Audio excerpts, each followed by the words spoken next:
going back to that very day that Abraham was promised by God and that Moses specifically talked about, the whole commandment of Passover is based on remembering that day that was promised.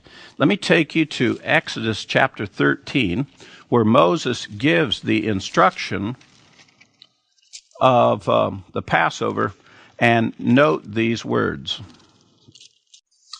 Beginning at verse 3, he says, "And Moses said to the people, remember this day in which you went out from Egypt, from the house of slavery, for by a powerful hand the Lord brought you out from this place, and nothing leavened shall be eaten. On this day in the month of Aviv you are to go forth." The emphasis here is to keep the Passover and to remember this is the day that God promised to our father Abraham that his descendants would come up out of Egypt. When the Messiah told us to remember him by the eating of this bread and the drinking of this cup, he was connecting himself to remember the promise made to Abraham that he had a son promised to him. And that Abraham had promised to us that God would provide the lamb in that place for us. It's all connected. It's not separate. It's not Old Testament, New Testament. It's all one message. It turns out the heritage of Abraham is supposed to lead you right to the Messiah. And this enriches, obviously, our faith in the Messiah. The bread, the afikomen, as it's called. The word afikomen in the Hebrew has a very interesting meaning. It means it is fulfilled or it is finished. And these are the words that Yeshua used upon the cross as he died. The final words that he spoke, he actually, had you been standing at the cross, you would have heard him say, afikomen. Those were his final words. Now, Yeshua said, think not that I've come to abolish the law and the prophets. Think not that all that you've been instructed before in about righteousness and faith and justice and sacrifice, think not that all of that has gone away. Instead, I have come to fulfill it. Well, in our American and English type definition, we think the word fulfill means, well, it's completed, it's done away with, we don't need it anymore, it's done. Now, we're using the Hebrew definition of what fulfilled means. And fulfilled, as it means in the afikomen, is this is the best part. Afikomen is the best part of the Passover. It fills it up full of meaning. It doesn't make it go away. It enriches it. And it causes our faith in God to be filled up even more and to be enriched. The fact of the matter is, the promises that God gave to Abraham and to his descendants, the heritage of the faith, it truly is fulfilled in the Messiah. It's filled up full of meaning in the Messiah. Therefore, when you see a Messianic who's returning to the Hebrew roots, he's not walking away from the Messiah. He's learning about the Messiah even greater than he ever understood before. And so my message to you, my encouragement to you, is to try to encourage you that if you really do believe in the Messiah, you believe in Jesus, then you really should really believe in him and listen to what he has to say and follow what he says, because what he says is the same thing that Moses said, is the same things that our father Abraham said. It didn't change. It's still the same message that was given from the very beginning. In Yeshua's day, he came across those who were opposed to him. The reason they were opposed to him was because they had substituted their precepts and their traditions instead of the commandments of God. They weren't following what Moses said. And so he said to them in John chapter 6, verses 45 through 47, essentially he said, had you believed in what Moses had said, you would have believed in me. But then he asked this perplexing question. He says, if you don't believe what Moses has written, how will you believe my words?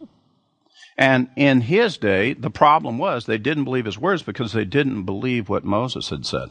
They didn't understand what Moses had said, Therefore, they didn't understand what he was talking about. Today, we have the same issue.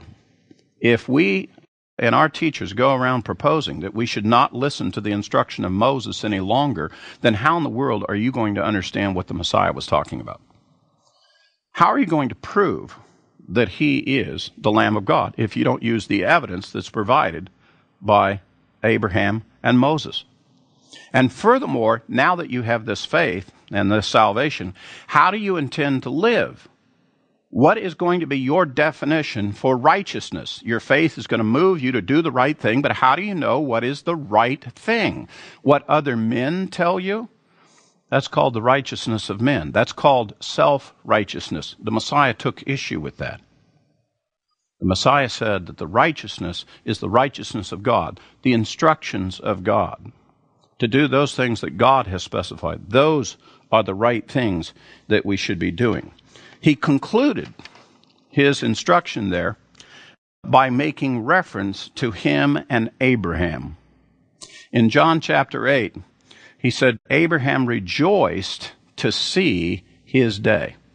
And the people that heard him knew that he was making reference that he and Abraham knew one another, and that Abraham somehow had interacted with the Messiah before. They challenged him and they said, well, you're not yet 50 years old. Abraham is a patriarch. He's buried down in Hebron. You know, how can you say that you knew Abraham and Abraham knew you? Well, you see, if the Messiah really is God, and he is, and the God of Abraham, Isaac, and Jacob is the true God of faith, then they would know each other, wouldn't they?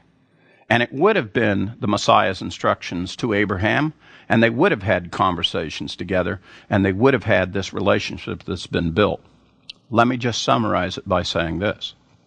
If you believe in the Messiah, then you are truly of the seed of Abraham. And if you believe in the God of Abraham, Isaac, and Jacob, then you believe in the Messiah. Those two do go together. They are not separate from one another. As you see your messianic friend or family member exercising their faith, trying to do the right thing, trying to learn the instructions in righteousness, I realize that some of it's different from what you've heard or seen before. I would encourage you to go back and find what was in the book, just like the story of the father with the young man. I would encourage you to go back and open that book up and find out actually what's in that book. It's your inheritance that comes from Abraham. Now, one final point, and I think this will be self-evident to it. How do rich people get to be rich? You know, some very rarely, like, for example, Bill Gates, you know, he's the billionaire who developed the Microsoft, the company, and so forth. He went out and he was a software engineer, and he made all this money, and because he did this new product and so forth. But he's very rare. He's very rare about how he became a rich man. How do most rich people become rich? The answer is they inherit it. They get it from their father or fathers. And the same is true of you and I. How do we get to the riches of the kingdom? I'm telling you right now, very few of you are going to go out and develop, and God's going to use you where you're going to develop the riches of the kingdom on your own. You're going to be like most rich people, and you're going to inherit it. And your inheritance begins first with our father Abraham. This is the heritage of Abraham.